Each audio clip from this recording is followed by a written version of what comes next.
উঁচু ভবনের সৌন্দর্যের পেছনের অদৃশ্য কারিগর, নির্মাণের পেছনের গল্প, তাদের স্বপ্ন। চলুন তাদের জীবনের কথা শুনি। ঢাকা শহর প্রতিদিন বদলাচ্ছে। আকাশ ছোঁয়া অট্টালিকা, ঝলমলে কাচের ভবন, আধুনিক স্থাপত্য, সব মিলিয়ে রাজধানী যেন প্রতিনিয়ত নতুন এক রূপ নিচ্ছে। কিন্তু এই সৌন্দর্যের পেছনে লুকিয়ে থাকা হাজারো ঘামের গল্প আমরা কজন দেখি? ভোরের আলো ফোটার আগেই যে মানুষগুলো মাথায় ইট, কাঁধে রড, হাতে সিমেন্ট আর বালুর বোঝা নিয়ে নির্মাণাধীন ভবনের দিকে ছুটে যায়, তাদের হাতের স্পর্শেই গড়ে ওঠে এই শহরের উঁচু উঁচু অট্টালিকা। তারা দিনের পর দিন প্রচণ্ড রোদ, বৃষ্টি আর ঝুঁকিপূর্ণ পরিবেশে কাজ করে যায়। একটি ভবনের প্রতিটি তলায় তাদের শ্রম, প্রতিটি দেয়ালে তাদের ঘাম, প্রতিটি ছাদে তাদের পরিশ্রমের নীরব সাক্ষ্য লুকিয়ে থাকে।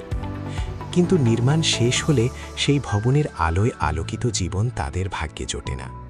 যে মানুষটি নিজের হাতে বহুতলা ভবন নির্মাণ করল, সেই হয়তো রাতে ফিরে যায় একটি ছোট ভাড়া ঘরে, টিনের চালের নিচে কিংবা কোনো অস্থায়ী শ্রমিক ক্যাম্পে।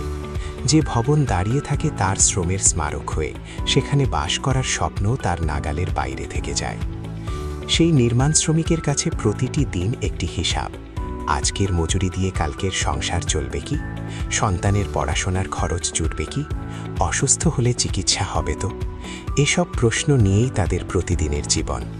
দিন শেষে কয়েক কেজি চাল, একটু ডাল, কিছু তেল, নুন আর পরিবারের ন্যূনতম চাহিদা পূরণের চিন্তাতেই প্রায় পুরো উপার্জন শেষ হয়ে যায়। বিলাসিতা নয়, তাদের সবচেয়ে বড় স্বপ্ন হলো পরিবারের মুখে দুবেলা খাবার তুলে দেওয়া। তবুও তারা অভিযোগের চেয়ে কাজকে বেশি গুরুত্ব দেয়, কারণ তারা জানে তাদের হাত থেমে গেলে শহরের উন্নয়নের গতি থেমে যাবে। অথচ এই মানুষগুলোর নাম খুব একটা আলোচনায় থাকে না। উদ্বোধনের মঞ্চে থাকে অনেক বড় বড় মানুষের উপস্থিতি, কিন্তু যাদের ঘামে সেই ভবনের ভিত্তি শক্ত হয়েছে, তাদের গল্প আড়ালেই থেকে যায়। একটি সভ্য সমাজের উন্নয়ন শুধু উঁচু ভবনের সংখ্যায় গণনার হিসাব নয়, সেই ভবন নির্মাণে যাদের শ্রম জড়িয়ে আছে, তাদের জীবন কতটা নিরাপদ, মর্যাদাপূর্ণ ও সম্মানজনক, সেটিও সমান গুরুত্বপূর্ণ হবার কথা। তাই চলুন না, সেই অট্টালিকার উচ্চতা দেখে শুধু বিস্মিত না হই, সেই উচ্চতায় পৌঁছে দেওয়া শ্রমজীবী মানুষগুলোর প্রতি সম্মান, কৃতজ্ঞতা এবং মানবিক দায়বদ্ধতাও প্রকাশ করি। কারণ শহর গড়ে ওঠে ইট সিমেন্টে নয়, মানুষের ঘাম, পরিশ্রম এবং ত্যাগের উপর।